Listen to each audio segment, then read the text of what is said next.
Madame, Messieurs, bienvenue à Populi. Ce soir, nous parlons du processus électoral. Vous savez, aujourd'hui, en République démocratique du Congo, ça devient comme un champ de bataille des politiques et d'autres acteurs, par exemple des activistes des droits humains. Mais on voit aussi des ambassades et autres officines s'y ingérer pour savoir ce qu'il adviendra de ces grands processus électoraux, surtout que c'est bientôt 2023 et une année déjà électorale. Alors on devrait comprendre ce qui se passe, aussi comprendre en prélude la problématique des partis politiques. Donc on a tant de partis politiques dans notre pays. Quand on considère d'autres pays du monde, ça serait peut-être un des rarissimes pays, la RDC, à avoir autant de nombre de partis politiques, ce qui frise les commerces. Ainsi, nous avons les professeurs Lorata Paul René, qui se trouve être le secrétaire général du mouvement lumbiste progressiste MLP, un parti politique cher à Franck Diongo. Il est là, c'est lui qui va éclairer votre lanterne ou peut-être contredire d'autres politiciens. Écoutez, le débat est ouvert, il est là à notre disposition aujourd'hui. Il se trouve être secrétaire général de l'URK. Professeur, soyez les bienvenus. Secrétaire général académique. Oui, secrétaire général académique, excusez-moi. Voilà, oui. Soyez les bienvenus, professeur. Merci beaucoup, Monsieur Kingombe, pour cette invitation. Je vous en suis reconnaissant, mais je suis ici d'abord en qualité de secrétaire général du mouvement lumbiste et progressiste. Très bien, puisque la thématique elle est plus politique et scientifique. Exactement. Et je sais que vous allez bien naviguer selon que vous avez l'habitude des méandres politiques. Exactement. Et vous êtes professeur, vous avez les verbes, c'est ce qui est censé. Professeur, je vous en prie. Si on peut comprendre quelque chose dans la problématique des partis politiques en République démocratique du Congo, prenons l'exemple de votre parti. Est-ce un ordre des batailles ou c'est une sorte de parti politique mallette comme tant d'autres? Oui, le mouvement lumbiste et progressiste a été créé en 2000 et reconnu en 2001 à la suite de sa participation aux assises de Sun City en Afrique du Sud. Tous les partis qui y ont pris part ont été reconnus et nous avons été reconnus officiellement depuis 2001. Donc nous sommes un parti reconnu, nous sommes un parti, nous avons aussi un siège ou deux sièges, le siège pour l'ensemble du parti et le siège où se tiennent les réunions du gouvernement du parti. Donc nous en avons au moins deux à Kinshasa. Et il faut aussi dire que notre parti n'a rien à voir avec des partis mallettes parce que ça fait plus de 20 ans que nous existons, plus de 20 ans que nous combattons pour la promotion du développement et des droits humains congolais sans avoir géré une seule entité de l'État congolais. Donc il faut quand même féliciter le management de l'honorable Franck Diongo et de ses collaborateurs.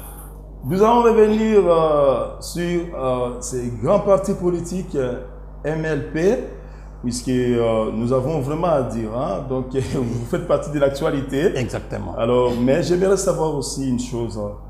Il y a tant de partis politiques en République démocratique du Congo, comparativement à beaucoup de pays, ça frise les lucres. Qu'est-ce qui se passe pour qu'il y ait beaucoup de partis politiques et bon nombre de ces partis-là ne sont même pas connus et n'ont pas de siège. Donc, qu'est-ce qui se passe, professeur? Oui, comme vous l'avez dit tout à l'heure, je pourrais dire que c'est une caractéristique des partis politiques africains. Il y a prolifération, il y a ce que nous appelons... Donc, c'est africain, ce n'est pas seulement... Africain, c'est pas seulement congolais. Oui, africain, mais le Congo excelle. Excelle, ce sont des partis politiques africains, ils sont nombreux. Ce sont des partis politiques qui sont créés pour deux raisons fondamentales. La première, vous l'avez souligné, on crée les partis politiques en Afrique pour accéder aux richesses économiques. Donc, en général, comme dirait Georges Balandier, un grand sociologue français, on part de la politique pour accéder à l'économie. Contrairement à ce qui se fait en Europe, ce sont les hommes les plus riches qui s'investissent en politique.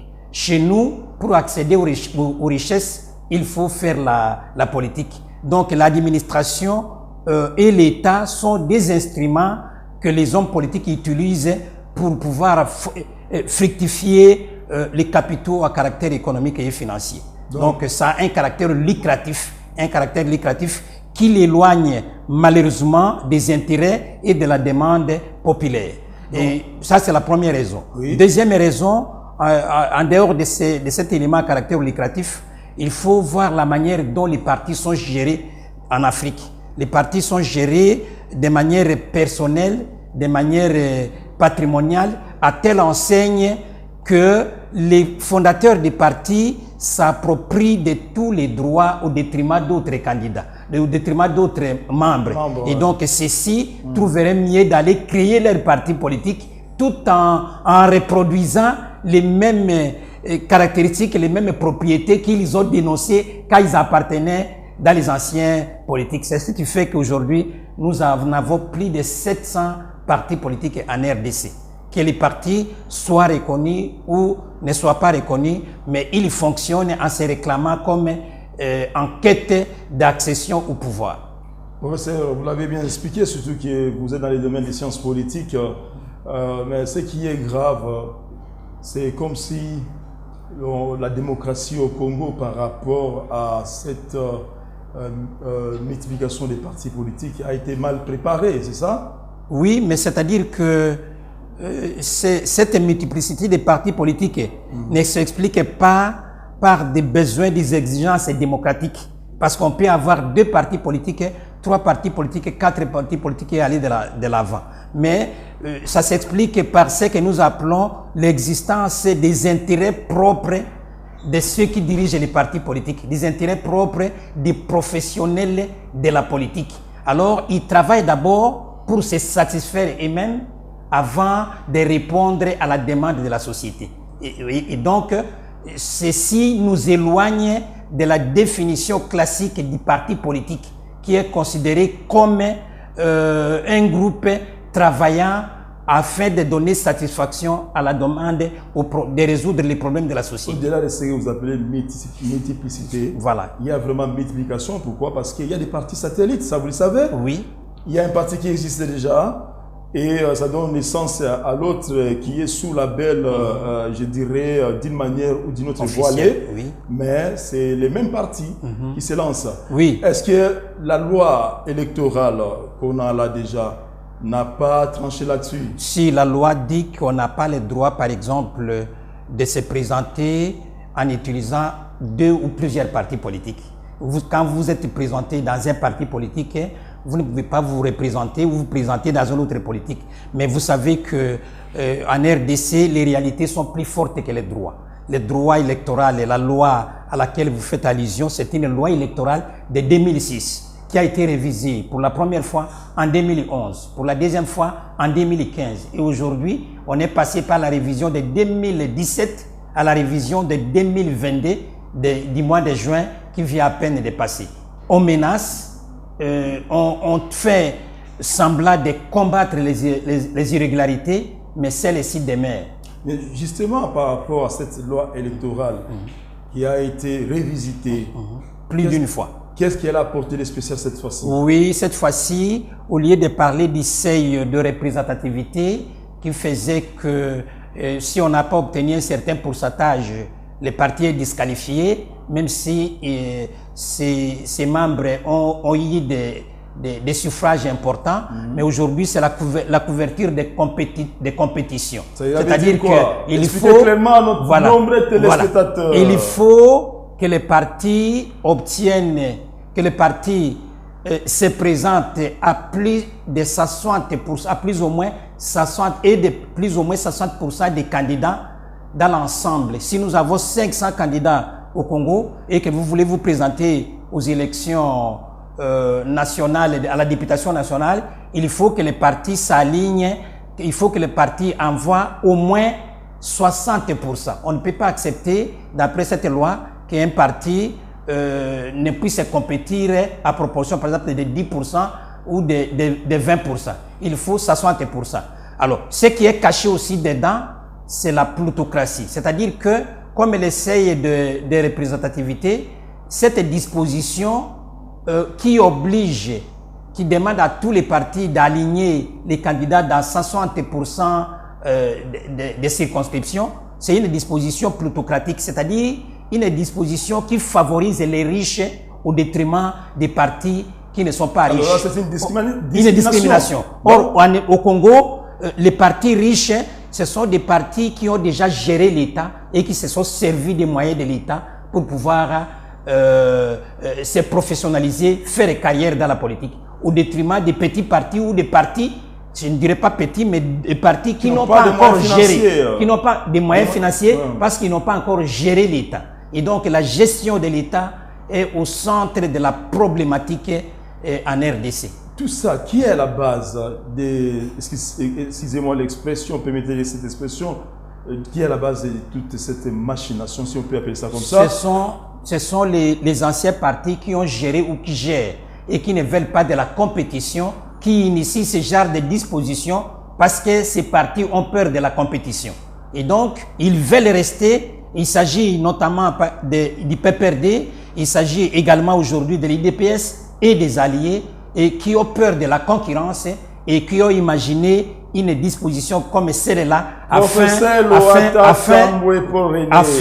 de... Là, j'aimerais vous poser une question. Voilà. Vous avez vraiment tort, oui, ou vous avez raison, je ne sais pas. Oui. C'est à vous de juger, oui, et aux téléspectateurs.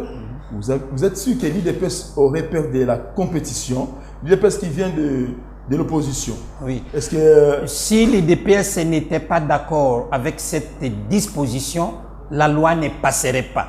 Vous savez comment les choses se font au sein de l'Assemblée nationale. Aujourd'hui, c'est l'Union sacrée qui est majoritaire. Si l'Union sacrée, si l'IDPS n'était pas content, cette disposition ne passerait pas. De deux, il ne faut pas faire la confusion entre l'IDPS que nous avons connu, l'IDPS qui a travaillé avec nous, qui a travaillé avec Honorable Franck Diongo, qui a travaillé avec les mouvements lomobistes et progressistes et d'autres partis et acquis au changement, avec l'IDPS d'aujourd'hui qui nous présente autre chose que ce que nous avons demandé en combattant ensemble. Nous allons revenir sur ça. Voilà. Là, il y a encore polémique. Oui. Parce qu'il n'y a pas l'IDPS dit que Franck Diongo, qui a été libéré par Félix Tshisekedi, oui, l'a trahi finalement. Donc il a trahi le président Félix en se détournant de lui, en l'éclaboussant dans le public. Mais vous aurez le droit de répondre, mais vous permettez que je pose une question? Je peux en dire quelque chose tout de suite là? Ou vous attendez d'y revenir? Je vous promets que vous allez dire quelque chose là-dessus. Je vous en prie. Je veux simplement que je continue dans cette lancée du processus électoral pour chuter avec ça, entre autres. Je veux savoir une chose. Quand on voit ce qui se passe au sein de la CENI, il y a des politiciens déjà qui boudent donc ces élections avant même que cela ne soit organisé. Tout simplement pour eux, les animateurs qui sont là n'ont pas fait, disons, l'affaire de tous. Donc il y a eu quelque part division. Et de deux, il y a ces problèmes des machines à voter. Tantôt il y a des contradictions, on dit que ça sera électronique, ces votes, ou encore ça sera manuel. On ne sait plus donc qu'est-ce qu'on doit faire. Des trois, il y a ces gros soucis des financements du processus électoral. Vous savez, les opérations préélectorales, jusque-là, ne sont pas encore bien entamées, ou ça n'a pas encore lié comme il faut. On parle de l'enrôlement des électeurs, il y a révision du fichier, tout ça. Donc ramassez-moi un peu tout ça. Vous qui êtes dans le domaine des sciences politiques et qui êtes aussi grand politicien, en tant que secrétaire général du MLP, qu'est-ce que vous en diriez? Oui, j'ai fait d'abord observer par rapport à la première préoccupation que la loi électorale elle-même n'a pas été consensuelle.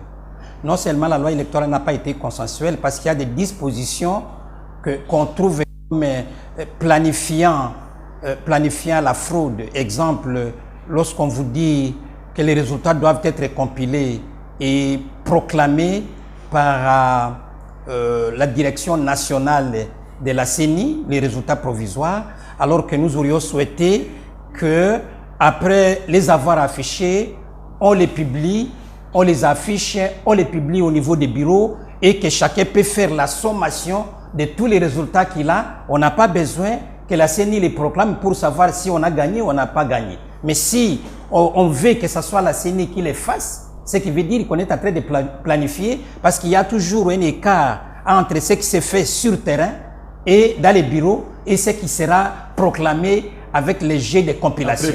De compilation. Là, il y a déjà un problème. Il faut aussi dire que la CENI elle-même n'est pas née de manière consensuelle. Vous l'avez su. Il y a les catholiques.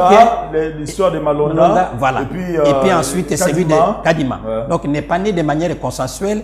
Vous savez que les religieux se sont même en train de déchirer. Voilà. Les confessions importantes comme les confessions catholiques et protestantes se sont retirées. Et donc, il n'y a pas consensus. Il faut ajouter que même pour constituer la plénière de la CENI, en dehors du bureau qui assure la gestion, la plénière elle-même, les partis au pouvoir, l'Union sacrée, a débauché un certain nombre d'éléments faisant partie de l'opposition, alors qu'il fallait demander à l'opposition de lui faire la proposition des personnes qui devraient siéger dans la plénière. Et donc, l'Union sacrée, l'IDPS, a fait ce qu'on reprochait autrefois au PPRD. Ce qu'on reprochait autrefois au PPRD. Et donc, il y a beaucoup d'insuffisances. Vous avez ajouté, la plupart des étapes ne sont pas encore respectées. Il n'y a pas encore eu nettoyage du fichier électoral. Il n'y a pas encore eu de nouveaux enrôlements. Et même la cartographie n'est pas finie totalement. Sur le plan matériel, on aurait acquis des machines qui ne permettent pas d'identifier la personne. Par exemple, quel est votre parent et d'où venez-vous? On ne sait pas vous localiser. Ces machines devraient être retournées d'où elles sont venues. Ils en ont les secrets parce que je ne vous dirai pas d'où ces machines sont venues. Il y a un problème de transparence également. Donc, tous ces éléments font qu'il n'est pas sûr que l'on organise les élections l'année prochaine parce que rien qui a été défini dans les étapes, rien n'a été respecté. Il faut dire aussi qu'il y a un problème de financement. Jusqu'aujourd'hui, on nous parlerait de à peu près 300 millions, si je ne me trompe pas, qui seraient débloqués, mais on ne sent pas des actions irrélatives. Ce qui pose encore un problème, ça ne fait même pas la moitié de ce que l'on a. C'est un gros souci de financement. Qui a fait d'ailleurs sage d'huile entre Kazadi et Denis Kadima, entre Nicolas Kazadi et Denis Kadima. Voilà. Ce qui est un peu dangereux parce que tous deux sont dans des grandes institutions. Il y a les gouvernements, il y a la CENI. Alors, pour vous, est-ce que ces désordres est entretenu ou bien il y a un autre souci? Oui, le problème c'est que c'est parce que les institutions qui sont chargées de trancher ce genre de conflits ne fonctionnent pas bien, comme la Cour des comptes, comme les juridictions, et alors on dirait que ça fait polémique. Il est normal que même si on gère ensemble et que si l'on s'aperçoit que la gestion n'est pas bonne, il faut la dénoncer, comme l'a fait les ministres de l'économie. Dénoncer comment il faut quand même arriver à un certain nombre de résultats. On a dénoncé et on ne fait rien pour en sortir. Vous parlez du ministre de l'économie. Ministre de l'économie. Dénoncer, oui, on n'en fait rien. Il fallait aller jusqu'au bout et demander aux institutions neutres chargées de résolution des conflits comme les juridictions, comme les cours des comptes, de pouvoir se pencher sur ces problèmes. Et on ne les sollicite même pas. Et donc on comprend que ce n'est pas... Donc il y a problème de fonctionnement des institutions. Exactement. Vous l'avez compris. Il y a une administration lourde aussi. Hein? Lourde et elle-même corrompue. L'administration congolaise, personne ne s'en cache. Elle est elle-même corrompue. Et vous avez compris aujourd'hui que même la justice n'a pas de crédit dans ces pays. Et c'est la justice qui élève la nation. Quand la justice a des problèmes, je ne vois pas comment les autres pourraient fonctionner. A dit d'une manière ou d'une autre déverser son énergie dans cette justice congolaise en travaillant d'une manière ou d'une autre au changement des animateurs à la Cour constitutionnelle et dans d'autres juridictions. Vous n'êtes pas convaincu qu'il y a quand même évolution? Non, il n'y a pas évolution parce que nous suivons tous les procès, en particulier ceux qui ont trait à la corruption. aucun procès ne va jusqu'au bout. Il y a un peu de la théâtralisation où l'on fait semblant d'arrêter pour ensuite accorder une liberté provisoire sans que les incriminés puissent rembourser l'argent. Kamere, par exemple, il a fait plusieurs mois, donc au-delà d'ailleurs, en prison, il a écopé quelque chose. Il y a eu, selon eux, souci des preuves matérielles. Alors, non, le problème c'est que on aurait pu, si ce n'est pas Kamere, on aurait pu chercher parce que tout le monde sait que l'argent a disparu. Et si vous dites que ce n'est pas Kamere, il fallait trouver quelqu'un d'autre qui aurait détourné cet argent. Et l'argent devrait loger, devrait retourner dans le trésor public, ce qui n'a pas été fait. Et donc, l'argent doit disparaître sans que l'on sache identifier l'auteur de cette disparition. On n'est pas dans un état sérieux. On n'est pas dans un état sérieux. Je veux savoir une chose. Si on peut foncer dans les processus électoraux, pour vous, ce qui se passe actuellement à la Cour constitutionnelle et à la CENI, les animateurs placés là, est-ce que ce sont déjà entretenus pour la réélection du président Félix Tshisekedi, ou plutôt c'est vous qui avez peur d'affronter ces élections, professeur? Non, nous sentons que c'est une façon de planifier la tricherie. Parce que... Mais Kadima travaille avec excusez-moi, des observateurs indépendants et la communauté internationale. Il y a des visites et des visitations. Oui, ses prédécesseurs ont travaillé avec des observateurs internationaux, ont travaillé avec des catholiques, mais je vous dis que ce n'est pas ce que les observateurs disent qui compte, mais ça sera ce que Kadima va dire qui va compter. Et donc les observateurs, ce n'est pas la première fois, ne vous trompez pas, on les a toujours connus. Et aucune élection depuis 2006 ne s'est organisée en bonne uniforme, sans tricherie, sans fraude. Et même la dernière loi à laquelle vous faites allusion, la loi qui a été révisée, commence par son préambule en rappelant que les élections, notamment de 2018, n'étaient pas bien organisées. Et il y avait beaucoup d'irrégularités, il y avait beaucoup de fraudes, et ça c'est le préambule, la partie philosophique de la loi qui le dit, à plus forte raison nous qui observons de loin. Donc il n'y a pas aucune élection ne s'est organisée en bonne uniforme depuis 2006, alors qu'on a toujours connu des observateurs, on a toujours connu des personnes qui dénoncent. Donc le dernier mot revient à la CENI et à la direction nationale. Et donc là... Il y a des témoins qui sont prévus. Oui. Pourquoi vous avez peur? Les témoins... Parce que ce sont...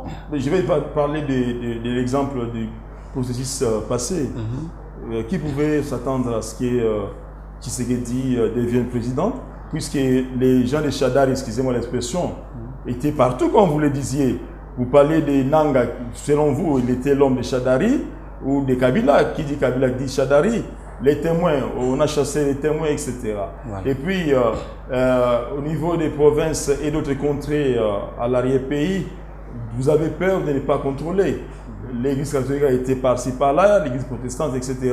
Mais c'est quand même Félix Tshisekedi qui était proclamé président. Chadari n'a pas été proclamé président. Est-ce que vous ne pourriez pas trouver d'autres mécanismes pour dissuader ce que vous appelleriez des tentatives de tricherie ou fraude? D'abord, l'opposition n'accepterait pas que les élections soient organisées dans les conditions d'aujourd'hui. Il faudrait qu'on puisse trouver un consensus. C'est encore le dialogue? Oui, pas forcément le dialogue au sens de partage du pouvoir. Les pays appartenant à tous les Congolais, et il n'est pas mauvais que l'on se mette ensemble sans rechercher de partager le pouvoir afin de trouver les mécanismes et les moyens qui soient appropriés pour que nous ayons de bonnes élections transparentes. Et donc, ce que je voudrais dire, les observateurs, la fois dernière, vous avez vu, n'avaient pas accès, vous l'avez reproduit vous-même, n'avaient pas accès au bureau, ils étaient même chassés. Je ne vais pas revenir sur les résultats de l'élection de Félix Tshisekedi. Je suis légaliste.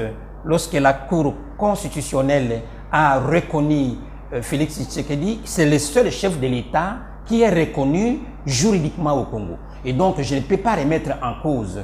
Mais il n'y a pas eu que l'élection du président de la République. Il y a eu aussi des élections. Vous avez entendu parler des députés nommés. c'était le même jour des députés nommés. Vous avez même des personnalités qui n'ont pas déposé des candidatures et qui se sont retrouvés au lendemain députés élus. Les exemples font légion en tant que Congolais, vous le savez. Et donc, compte tenu de ce qui s'est passé, qui n'est pas sérieux, sous réserve du fait que je ne veux pas parler de l'élection présidentielle parce que la Cour constitutionnelle avait tranché, je vous dis que la loi elle-même, si vous la prenez, le préambule est gelé. Si vous permettez que je vous lise, le préambule invoque un certain nombre d'irrégularités importantes qui ne pouvaient déboucher que sur des faux résultats s'agissant notamment des élections des députés nationaux. Là, il y a eu en tout cas beaucoup de choses à revoir. Voilà pourquoi le régime actuel, donc c'est bas, selon ce qu'on a appris, à ce que les choses soient de plus en plus transparentes. Et vous, en tant que politicien, MLP aussi, oui, vous êtes invité à intégrer ces processus. Mais quand vous parlez de ce que vous réclamez comme consensus, oui, vous voulez verser encore dans les dialogues, et pourtant il y a un délai constitutionnel pour les élections. Vous ne voyez pas que vous voulez pousser Félix Tshisekedi à glisser et créer des gros soucis dans les pays. Les mouvements, il y aura des tollés de colère ici, des marches, des contestations, etc., qui demanderaient dans la rue au président de la République de quitter le pouvoir et de laisser un vide juridique. Honorable Franck Diongo, plus d'une fois, a toujours déclaré qu'il ne serait pas acceptable qu'on accorde même une heure, même un jour à Félix Tshisekedi, qui a géré en s'éloignant des principes socialistes et démocratiques chers à Etienne Tshisekedi. Nous sommes, le mouvement mobiliste progressiste est aujourd'hui proche d'Etienne Tshisekedi, parce que Tshisekedi c'est notre maître, c'est le maître de l'honorable Franck Diongo, qui est le fondateur avec ses amis de notre parti politique. Et donc, depuis tout ce que vous avez dit, oui. vous reconnaissez Tshisekedi comme Etienne Tshisekedi comme maître. Oui. Et nous, nous sommes son fils Félix est là. Non, mais son fils a trahi. L'expression est là, professeur. Son fils, tel père, tel fils. À condition que le fils reproduise ce que le père est. Mais ce que nous vivons aujourd'hui, Etienne Tshisekedi n'accepterait jamais qu'on puisse libérer les personnes qui ont détourné ou qui sont présumées détournées. Et Etienne Tshisekedi, je vais terminer, oui. Etienne Tshisekedi ne débaucherait pas des éléments de l'opposition pour affaiblir l'opposition, parce que Tshisekedi s'est battu pour que la démocratie soit consolidée en RDC. Etienne Tshisekedi n'accepterait pas qu'on ait instauré une taxe qu'on appelle RAM et qui aurait détruit l'économie des personnes qui ne gagnent pas grand-chose. Etienne Tshisekedi n'accepterait pas de garder comme conseiller, de garder comme membre du gouvernement ceux qui détournent l'argent de l'État. Et donc, aujourd'hui, il n'est secret pour personne pour dire, comme l'MLP le dit, comme honorable Franck Diongo le dit, que Félix Antoine Tshisekedi s'est éloigné et a trahi la pensée politique, démocratique et socialiste d'Etienne Tshisekedi d'heureuse mémoire. Etienne Tshisekedi n'aurait pas aussi supporté que Franck Diongo continue d'être en prison comme il a été là. Oui. Il aurait libéré. Et Félix, son fils, a libéré Franck Diongo. Donc, quelque part, les IDPciens disent que vous avez trahi parce que Félix a libéré Franck Diongo contre l'avis à l'époque de son allié de taille, Joseph Kabila. Mais voilà que Franck va aller, excusez-moi l'expression, donc empoignarder son frère, donc dans la rue ou bien devant la presse. Qu'est-ce qui s'est passé?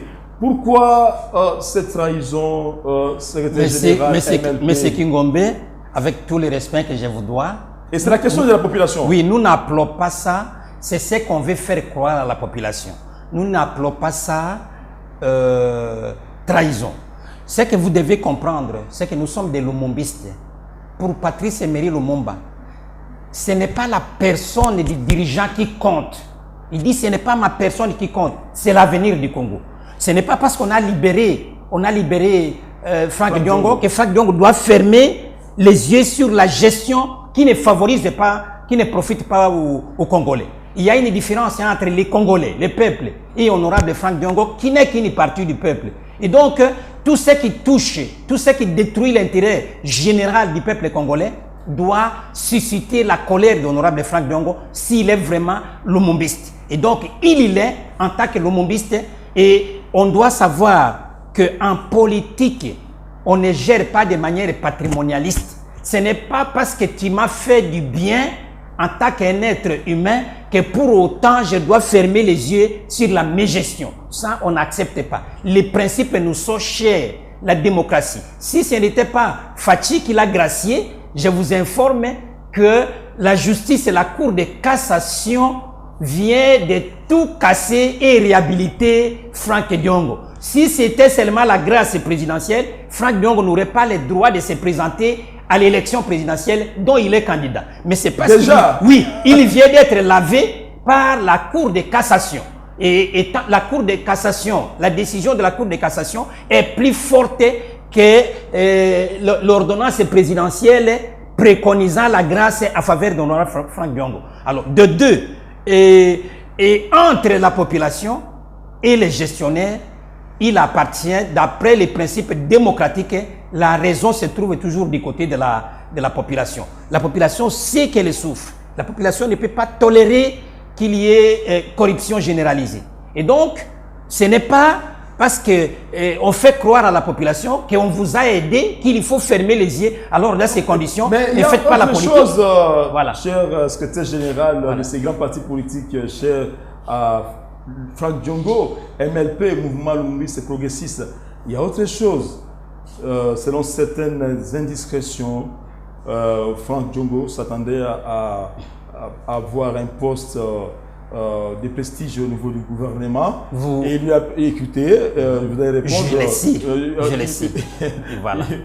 Comme cela n'a pas été donné à M. Franck Diongo, alors il a attendu jusqu'à, comme on dit, à lingala facile ou bien en français facile, jusqu'à fatiguer. Voilà. Et à ce moment-là, voilà, il s'éclate. Alors il déballe certaines choses et Félix se dit, mais ça c'est quoi? C'est un ami qu'on a aidé. Pourquoi il va aller jusqu'à l'extrême? On devrait continuer de dialoguer, d'attendre, parce qu'on ne peut pas servir tout le monde à la fois. Ce qui est important, il apporte aussi sa contribution dans la vision qu'on a pour qu'on arrive à quelque chose.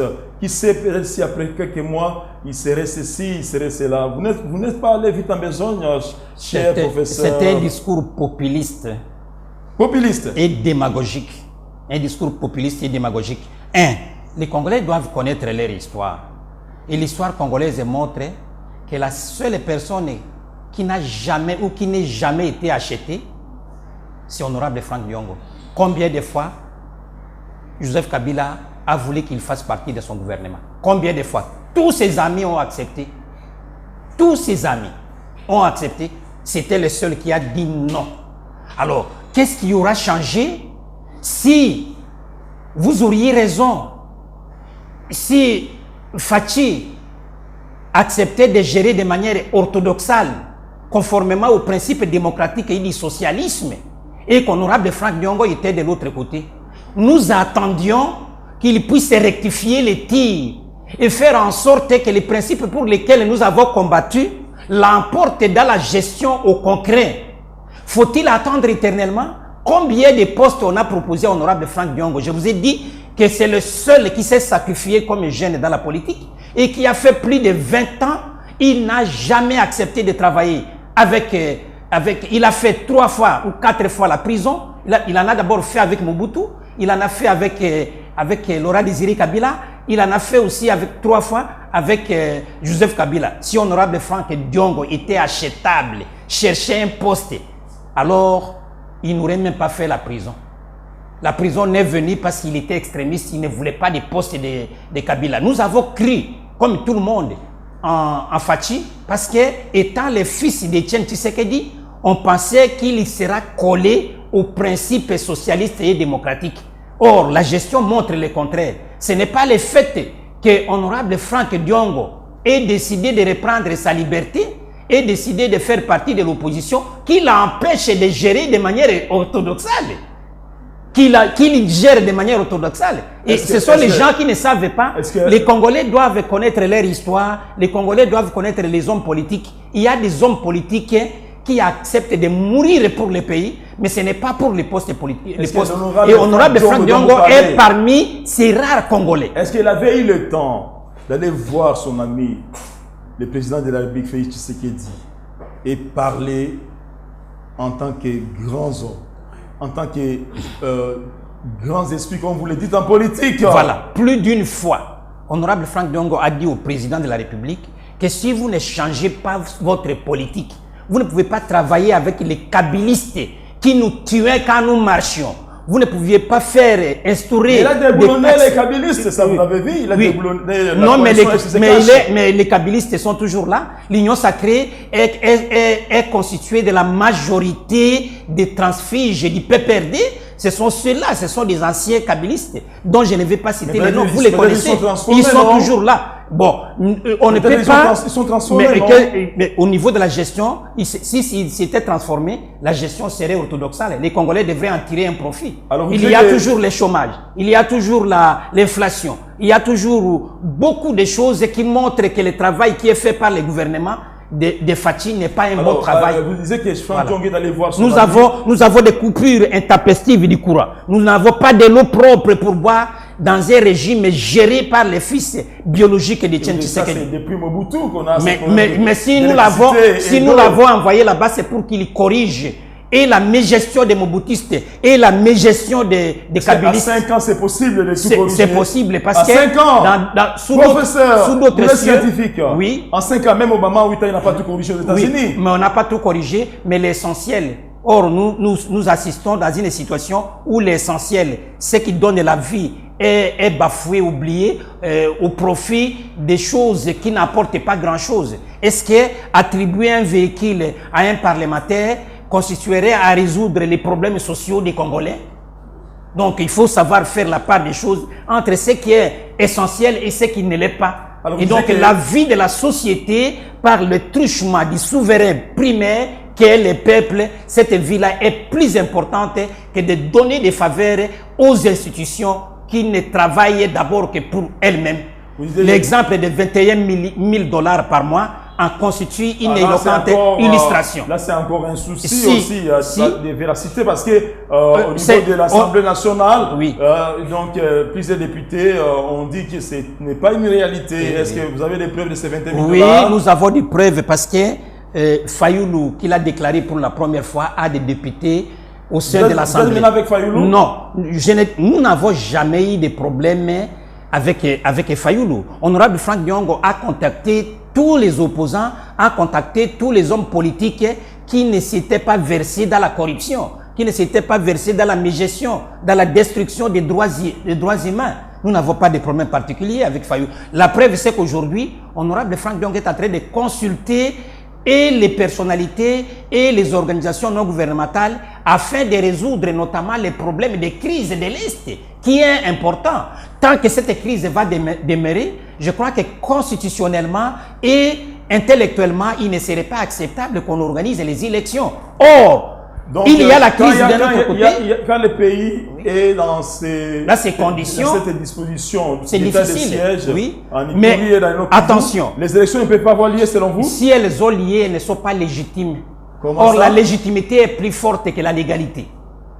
Le droit peut ne pas empêcher, mais la légitimité, le fait que la population n'approuve pas ça, les gens ne l'acceptent pas, c'est plus fort parce qu'on est en démocratie, on est censé être en démocratie. Si on l'organise, c'est qu'on le ferait par défi, comme Kabila l'a fait quand il y avait des problèmes à Butembo. Et vous avez dit quelque chose que vous n'avez pas fini pour vous relancer. Oui. Franck Diongo, les patrons du MLP, avaient vu son ami Félix Tshisekedi plus d'une fois. Pour lui dire que si vous continuez dans cette lancée, nous, on ne peut pas vous soutenir. Vous devez revenir aux principes qui sont les nôtres. Pourquoi nous nous sommes combattus? Pourquoi nous avons accepté d'accompagner Etienne Tshisekedi à Jeval comme à Kinshasa? C'est parce qu'on a des objectifs à caractère socialiste, lutter contre les inégalités. On a des objectifs à caractère démocratique, faire en sorte que la voix de la population soit entendue et que l'on respecte les votes, par exemple. Mais ce qui se fait au Parlement, où l'on débauche des éléments de l'opposition pour donner l'impression que c'est l'opposition qui est représentée au sein de la plénière, en constitue un autre exemple. Paul René, oui. Vous êtes secrétaire général de ces mouvements lombistes progressistes. Avant-dernière question, je vais savoir une chose. Vous qui avez l'habitude d'enseigner, de dispenser les cours aux étudiants et à ceux qui veulent peut-être avoir la maîtrise, le master ou quoi, ne voyez-vous pas que souvent en République démocratique du Congo, donc quand on n'est pas dans la gestion du pouvoir, on a tendance à critiquer, n'est-ce pas, à jeter des pierres, mais une fois qu'on arrive, on voit les difficultés qui sont là. Je vous parle de l'exemple de cette problématique de la sécurisation dans l'est de notre pays. Le président Félix était très sûr que quand il va prendre le pouvoir, ça serait parmi ses priorités pour la résolution. Mais une fois aux affaires, il a trouvé beaucoup de difficultés et au niveau national et international. Il s'est bat par exemple pour libérer Bunagana. On lui dit écoutez, allez dans les négociations parce que tout ça, c'est la communauté internationale. Alors, vous voulez que le président se comporte, excusez-moi l'expression, en diplomatie sauvage ou quoi? Non, mais je vous dis que personne ne peut limiter le peuple. Je ne sais pas si vous le saviez, même la Constitution n'a pas le pouvoir de limiter le peuple. C'est le peuple, la voix du peuple, c'est la voix de Dieu. Si le peuple congolais lui demande d'utiliser un certain nombre de méthodes, il doit les faire. Parce que c'est d'abord le peuple d'abord. De la guerre, doit les faire. Pour l'Est, c'est la guerre. C'est la guerre. C'est la guerre, mais cette guerre doit être faite... Quand même beaucoup de Congolais pourraient être tués. Cette guerre doit être faite de manière méthodique, de manière prospective, anticipative et prospective, adaptative à la fois. On tire les leçons des pertes que nous enregistrons. Il faut impliquer la population. D'autres nations l'ont fait. L'Algérie l'a fait. Le Vietnam l'a fait contre les États-Unis d'Amérique. En impliquant la population congolaise, Laurent Désiré Kabila l'a fait en 1998. On a eu des résultats escomptés. Si on veut écouter ce que disent les Occidentaux, les étrangers, en lieu et place de ce que demandent les Congolais, on n'est pas en démocratie. Professeur, je pense qu'on est en train de conclure cette grande thématique processus électoral. En un mot, qu'est-ce que vous diriez? Essayez d'épingler aussi cette option de péréquation. Voilà. Est-ce que ça marche dans notre pays? Ça serait la conclusion pour vous pour aujourd'hui. Je fais observer que sans consensus, on n'arriverait pas au résultat escompté. Parce que même la guerre, on ne peut y mettre fin que si tous les leaders qui peuvent impliquer les personnes sur lesquelles ils exercent une certaine influence, s'ils sont en harmonie, alors on sera suivi par la population. Et donc, avec les méthodes moboutistes, avec les méthodes kabilistes que l'on voit aujourd'hui Félix adopter, on ne sait pas arriver à obtenir des résultats escomptés. Il faut changer, il faut faire en sorte que ce que les principes directeurs nous ont demandé quand nous étions dans l'opposition, que ces principes-là soient utilisés. Il est normal qu'on n'obtienne pas à 100% les résultats que l'on poursuit, mais aujourd'hui, je vous dis qu'on est en dessous de 2 sur 10. Et quand on est en dessous de 2 sur 10, il faut rectifier les tirs. Il n'est jamais trop tard pour mieux faire. Et donc, si ça continue, nous allons continuer à les combattre. Si jamais il rectifiait les tirs en épousant, en exploitant les principes et les pratiques inspirées de Tian Tshisekedi, même sans que nous entrions dans le gouvernement, nous allons les soutenir. Mais je pense qu'il en serait difficile parce que je ne vois pas Félix reprendre la voie qui était la nôtre. Et donc, je crains que cette rupture soit consommée. Bon, ça fait débat. Je pense que prochainement, vous accepteriez un débat avec quelqu'un de l'UDPS. Je suis toujours preneur. Ah, je suis preneur. C'est vraiment encourageant de votre part. Voilà. Parce que ce que vous avez dit, il y a d'autres qui vont contredire et qui voudraient un débat. Enfin, d'une manière ou d'une autre, c'est d'élever la compréhension de notre peuple. Oui. Mais vous contribuez tous à l'épanouissement de la conscience collective congolaise. Ce n'est pas pour rien qu'on invite de telles personnalités. Il faut accepter les contradictions pour évoluer. Oui. Et nous avons reçu le professeur Paul-René Loata Tamboué, qui se trouve être le secrétaire général du mouvement Lumumbiste Progressiste, un parti politique très cher à ce grand homme politique Franck Diongo. Je l'appelle grand homme parce qu'il a lutté, il a milité, il a ses convictions. Je ne dis pas qu'il a raison en tout, je ne dis pas qu'il a tort en tout. Ça dépend des politiciens et de vous, peuple, qui allez juger. Et il a accepté les débats. Prochainement, on aura un débat avec quelqu'un de l'IDPS. J'espère simplement que nos amis de l'IDPS ne vont pas fuir. À la prochaine opportunité, bonsoir.